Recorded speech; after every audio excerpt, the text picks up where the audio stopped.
Game Up makes a thirst-quenching adult beverage, special blend of electrolytes, a hard hydration drink. Comes in fruit punch, orange, lemon lime, and grape. It's a full flavored drink, folks, so it's low carb. Enjoy it. Get some Game Up. We had what we would probably say was UFC's weakest pay-per-view in terms of name value and what they had coming up here. I mean, we just got out of 300.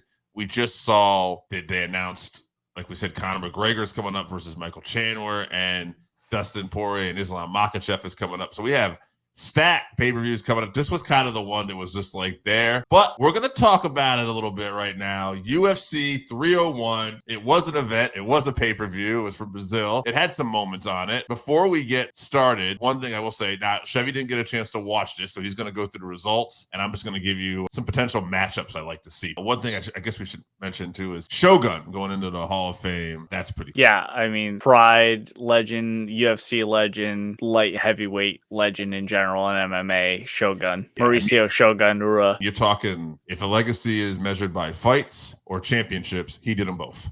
Yeah. He had championships in Pride, UFC, and he had some of the most legendary fights in both promotions. So, well-deserved. Congratulations to Shogun. But let's talk about this card. Now, you did watch some of the prelims. Anything you want to point out? No, they were overall pretty good, especially for name value and everything. It wasn't the worst card, but I could not bring myself to spend the $85 or whatever it is for the main card. But we'll go through what happened. Leading off the card, Paul Craig versus Caio Borralha. Paul Craig got KO'd round 2, slumped pretty hard. He did, and at the end of the day, he just didn't. He didn't have, like you kind of called this. He just wasn't going to have an answer on the feet. Baharo, I found it easy. I'd like to see him fight Jack Hermanson next. Both guys are very well-rounded. Jack definitely leans more towards the submission game, but we saw how Borralha just dealt with Paul Craig. A little bit different puzzle to solve because Jack can't strike, but that's good matchmaking. And then our next fight, Michel Perreira versus Ihor Poteiria. Pereira got a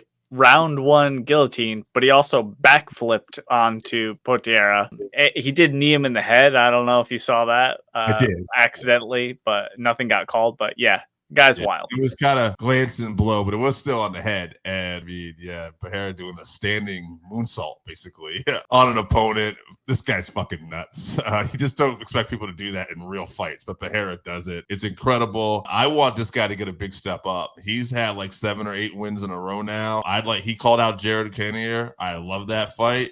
If he can't get that fight, I'm up for Marvin Vettori too. Like, I think this guy, it's a big step up either way, and it could be problems because it's going to be people who know how to deal with that, complete MMA fighters. However, I think he deserves the opportunity. Yeah, both those guys are also huge, and Pereira, was a welterweight. Marvin Vettori would never make welterweight. Cannonier, he used to fight a heavyweight, so tough matchups for him, but yeah, that's the level he's getting to. He's been doing so well lately. Baharo actually might have called out Jared Cannonier, so my bad. But nonetheless, they're in the same weight class. And by the way, they could fight each other. Yeah. Also a potential fight. But I think Pereira does deserve a bigger fight. Anthony Smith versus Vitor Petrino. All right. I did not call this one. I was picking I did call Smith last week. However, I will say, as the fight got closer, I'm like, what the fuck was I thinking? And I said it would be his experience in the fight. But then as he was getting hit early on in the fight, I'm like, oh, shit, this is not going to go well. He just looks outclassed. I'm like, whatever, I made a bad pick. I'm like, let's do it. But no, it was experience that actually ended up being the problem here, because he tried to basically pick up Smith, and Smith had that guillotine lock, and he should have tried to probably fight the hands, but he's like, nah, I'm going to slam him, and that's going to be it. But no, Smith just locked it on a little tighter, and he did what he had to do to get the win. So good on him. He is such a hard guy to book a fight for, by the way, because he's literally fought everyone.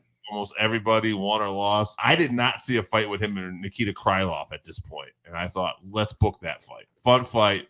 2 relatively known names among hardcore MMA fans. Yeah, it's good. Middle of the table. See who's going to be moving up. I don't think I've seen that fight either. Co-main event. Jonathan Martinez versus Jose Aldo. Aldo making his return from his 2-year retirement. Aldo still looks sharp. He still looks like one of the best in the world. The difference is Aldo still able to win championships? Is he still able to be in that top 2-3? We don't know that. This fight isn't going to tell us that, but it does tell us is he's basically just as good as where he left off.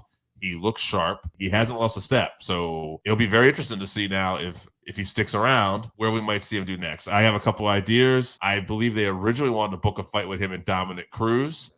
I am all for that. I think that's fun. I don't think Aldo necessarily is going to get a title shot next. So let's do this. All right. And if that's not, and you want to move up a little bit, a little more of a dangerous fight, but another name, Henry Cejudo. Yeah. Did Cejudo retire? You remember he didn't really get his time or whatever. I don't think he ever put out a real announcement about retiring. He's still in the rankings.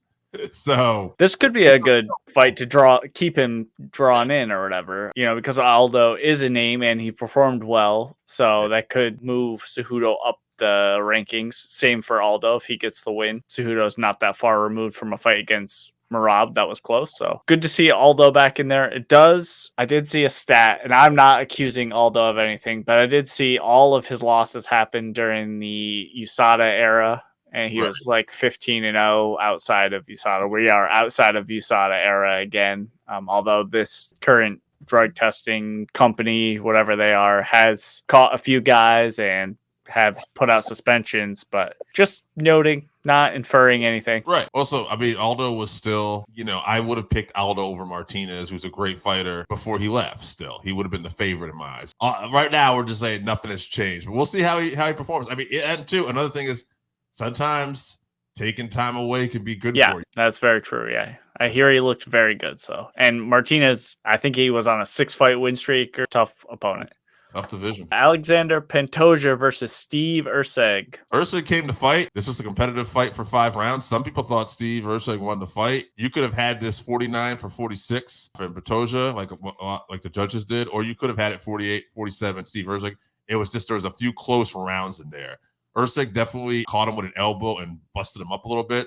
So Erceg definitely had, the damage was in his favor of the fight. So if this had been Pride rules, he might have definitely actually won this fight for sure. That being said, Pantoja, another great victory. It's tough with the flyweights because he's kind of clearing out really the top fighters already, but there is a guy named Emil Abazi. He's the number 2 ranked guy, going to probably be number 1 ranked guy. To me, that's, I guess, the fight you have to make next. Right. Yeah, that I think was talked about before this fight came together. So yeah, he's got to be next.